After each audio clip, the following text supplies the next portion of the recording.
அனைவருக்கும் வணக்கம். பொதுவாக இன்னைக்கு நிறைய பேத்துக்கு பக்கவாதம் வரக்கூடிய அந்த காரணங்கள் நம்ம பார்த்தீங்கன்னா அலசி ஆராய்ச்சி பார்த்தோம் அப்படின்னீங்கன்னா, இவங்களுக்கு இருக்கக்கூடிய முக்கியமான பிரச்சனை பார்த்தீங்கன்னா ஒன்று ஃபுட்டு, இரண்டாவது பார்த்தீங்கன்னா ஸ்ட்ரெஸ்ஸு.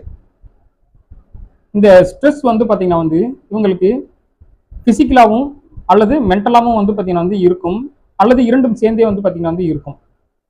இன்னைக்கு பல பேருக்கு பார்த்தீங்கன்னா பிசிக்கல் ஸ்ட்ரெஸ்ன்றதை விட மென்டல் ஸ்ட்ரெஸ் அப்படின்றதான் பார்த்தீங்கன்னா ரொம்ப அதிகமாக இருக்கு.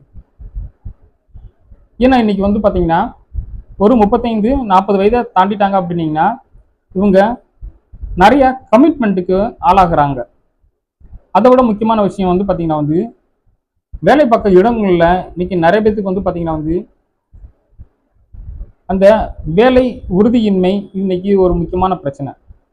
ஸோ அந்த டார்கெட்டை அவங்க கம்ப்ளீட் பண்ணணும் அப்படின்றதுக்காக பார்த்தீங்கன்னா அவங்க அதிக அளவு வேலை செய்ய வேண்டியதாக இருக்கு. முக்கியமாக இவங்க ஃபிசிக்கல் ஒர்க்குன்றதை விட மென்டல் ஒர்க் அதிகமாக பண்ணணும். இன்னைக்கு நிறைய பேர் பார்த்தீங்கன்னா மார்க்கெட்டிங் ஜாப்ல இருக்கிறவங்க, ஐடி செக்டரில் ஒர்க் பண்ணுறவங்க, அதிக நேரம் சிஸ்டத்தில் வேலை பார்க்குறவங்க, பேங்கிங்கில் இருக்கிறவங்க, இவங்களுக்கெல்லாம் பார்த்தீங்கன்னா மந்த்லி டார்கெட் நிறையா இருக்கும். இந்த வேலையை அதுக்குள்ளே கம்ப்ளீட் பண்ணுறதுக்காக இவங்க ரொம்ப ஸ்ட்ரெஸ்ஃபுல்லாக ஒர்க் பண்ணும் பொழுது இவங்க உடலில் பார்த்தீங்கன்னா பலவிதமான பாதிப்புகள் ஏற்படும். இதில் ஒரு முக்கியமான பாதிப்பு பார்த்தீங்கன்னா ஹை பிளட் ப்ரெஷர். அது மட்டும் கிடையாது, மூளை அதிக அளவுக்கு அழுத்தத்துக்கு ஆளாகும் பொழுது இந்த மூளைக்குள்ள இருக்கக்கூடிய பிட்யூட்டரி கிளாண்டு அதிக அளவுக்கு பார்த்தீங்கன்னா ஒர்க் ஸ்ட்ரெஸ்ஸை தாங்க முடியாமல் உடம்போட ஆக்டிவிட்டியை அதிகப்படுத்துறதுக்காக அது தன்னுடைய சுரப்புகளை பார்த்தீங்கன்னா செக்ரேட் பண்ணும்.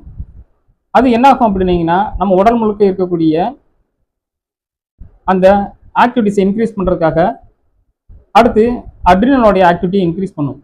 ஸோ அட்ரினலோட ஆக்டிவிட்டி இன்க்ரீஸ் பண்ணும்போது பாடியில் என்டையர் மெட்டாபாலிக் ஆக்டிவிட்டி இன்க்ரீஸ் ஆகும். அப்படி இன்க்ரீஸ் ஆகும்போது பார்த்தீங்கன்னா ரத்த ஓட்டம் முக்கியமாக அதிகரிக்கும்.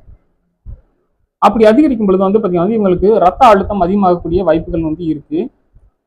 அஸ் யூஸ்வல் நம்ம பார்த்தீங்கன்னா இதோட சேர்த்து இவங்களுக்கு பிரீத்திங் ப்ராப்ளமும் அந்த மூச்சரிப்பும் சேர்த்து பார்த்தீங்கன்னா வரக்கூடிய வாய்ப்பு இருக்கும். இதன் மூலமாக பார்த்தீங்கன்னா மூளைக்கு செல்ல வேண்டிய ரத்த குழாய்களில் ஏதாவது பாதிப்பு ஏற்பட்டுச்சுன்னா இது பக்கவாதத்தை உருவாக்கக்கூடிய ஒரு வாய்ப்புகளை ஏற்படுத்தி விடும். இந்த வீடியோ பார்த்ததுக்கு மிக்க நன்றி. தேங்க்யூ ஃபார் வாட்சிங் வீடியோ. Thank you very much.